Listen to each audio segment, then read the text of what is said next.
Salut à tous, c'est Killer Siondo, aussi connu sous le nom de Killers28. Première vidéo animée de 2020, je vais vous parler d'un animé que j'ai trouvé juste incroyable. On m'a conseillé cet animé, je ne le regrette franchement pas. Cet animé date de 2019 et comme vous l'aurez compris au titre et à la miniature de la vidéo, on va parler de Kimetsu no Yaiba, aussi appelé Demon Slayer. Donc si vous pensez que Nezuko baisse waifu, vous êtes les bienvenus ici, sur ce, bonne vidéo. And I'm numb to the pain, fighting myself, think I'm going insane. My motherfucking brain, no way but down when I drive in this lane. Drown my body in a pool full of flames. Positivity, don't think I'm a game. Shoot the potion, let it run through my veins. Sunken thoughts inside my room when it rains.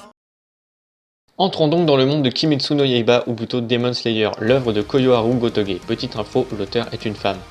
Pour commencer, le héros principal se nomme Tanjiro Kamado. Il a 3 frères et 2 sœurs, soit 5 frères et sœurs, logique.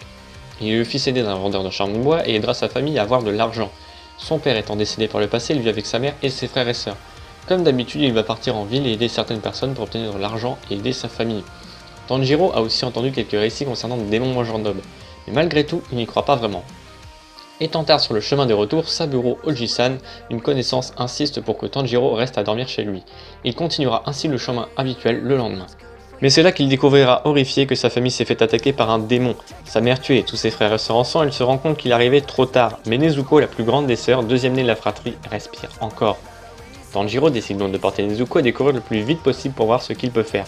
Mais soudainement, Nezuko va se débattre et faire tomber Tanjiro. Nezuko allait être prêt à dévorer Tanjiro en l'attaquant. Tanjiro réalisa ainsi que sa sœur Nezuko faisait partie des démons, alors il faisait en sorte de la calmer et Nezuko s'arrêta en pleurs. C'est sur cet événement que Tanjiro Kamado, notre héros, va faire la rencontre de Giyu Tomioka, un pourfendeur de démons.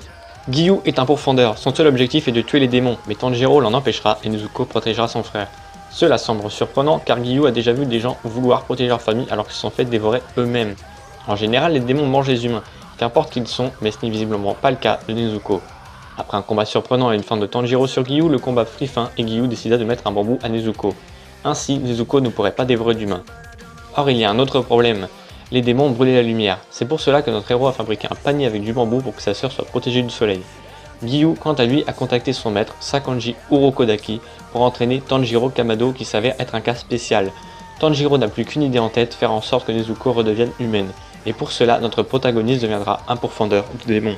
Sakanji Urokodaki entraînera donc Tanjiro et le rencontrera la première fois après qu'il ait combattu un démon et l'ait tranché. Ce démon succombera suite à la lumière du soleil. Sakanji Urokodaki décida donc d'entraîner un nouveau disciple et Tanjiro s'entraîna pendant plusieurs mois à travers la montagne. Avec acharnement et suite à de nombreuses difficultés, il surmonta les épreuves en apprenant les compétences et le souffle de l'eau. A noter qu'une autre technique de Tanjiro est la danse du feu venant de son père, ça lui servira plus tard. Un beau jour, après s'être suffisamment entraîné, Sakanji Urokodaki ne lui avait plus rien à apprendre. La nouvelle tâche de Tanjiro fut d'abattre un rocher s'il voulait participer au test de sélection finale des pourfendeurs de démons. Tanjiro continuera longtemps son entraînement et connaîtra Sabito et Makomo, tous deux disciples d'Urokodaki. Notre héros combattra Sabito jusqu'à gagner une fois contre lui et le jour où il a battu sa lame en premier, le rocher se brisa. Il était incitant pour Tanjiro de partir pour la sélection des pourfendeurs de démons. Il prendra un masque et se lancera dans l'aventure. A partir de maintenant, je vais en dire un peu moins pour laisser découvrir ceux qui n'auraient toujours pas vu l'anime ou lu le manga. Par la suite, Tanjiro sera chargé de certaines missions contre les démons et apprendra l'existence des lunes démoniaques des démons de très haut rang. De plus, son ennemi juré est Kibutsuji Muzan, ce serait le démon le plus puissant existant, le chef des démons et le premier humain à être devenu démon. Après on va pas se le cacher, il ressemble fortement à Michael Jackson. Les missions s'enchaînent et notre héros combattra ses ennemis accompagné de Nezuko, sa protégée, et il croisera sur sa route Zenitsu et Inosuke. Inosuke est un homme avec un masque de sanglier, combattant avec 2 lames et le pouvoir des bêtes. Il ne pense qu'à se battre et être très fort. Quant à Zenitsu, il utilise la foudre mais il est énormément peureux et ne pense qu'à fuir. On connaîtra aussi d'autres personnages comme Shinobu Kocho, Kanao Tsuyuri, Yushiro, Tamayo ou encore les autres piliers ou même Otaru le forgeron.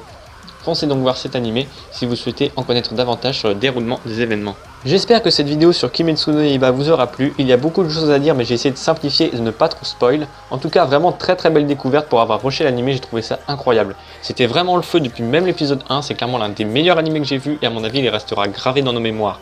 Je vous conseille vraiment de le regarder si vous ne l'avez pas vu, ça vaut le détour. De plus, l'opening et l'ending sont superbes aussi, la chanteuse est Lisa, elle est déjà connue dans la musique japonaise, notamment grâce à SAO aussi.